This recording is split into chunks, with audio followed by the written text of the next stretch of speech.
যুগ পাল্টাচ্ছে, মানুষের মনোভাব পাল্টাচ্ছে, আর বিবর্তন ক্ষণে ক্ষণে হচ্ছে। দেখতে গেলে আসতে হবে তোমাদের বেলঘড়িয়াতে।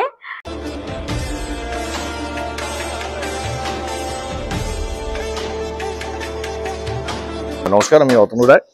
এবছর গ্রিন পার্কের সুবর্ণ জয়ন্তী বর্ষ। এবছর আমাদের এখানে থিম হচ্ছে বিবর্তন। মানুষের জীবন নিয়ে এবছর কাজ করা হচ্ছে আমাদের এখানে।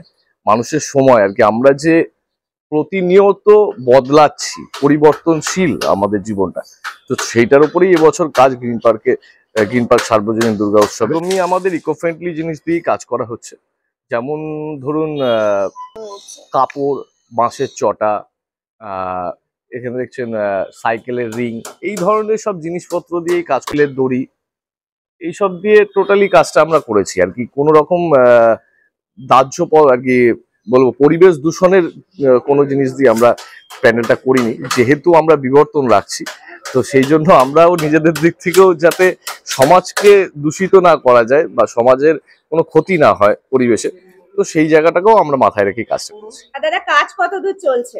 কাজ তো একদম ফিনিশের সময়, এখন আর 2-1 দিন বাকি, বেশি সময়ও নেই। একদম ফুল জোর কদমে, একদম জোর কদমে কাজ চলছে। এই মানুষগুলোর হাত ধরেই একসময় দুর্গাপুজো শুরু হয় ছোট্ট গ্রিন পার্কে, আর সেই পুজো আজ 50 বছরে পা দিতে চলেছে।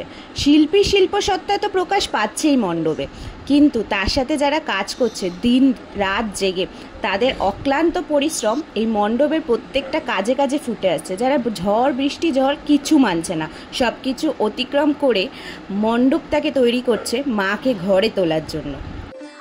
পুজোর কাজ কিন্তু একদম অন্তিম পর্যায়ে চলে এসছে।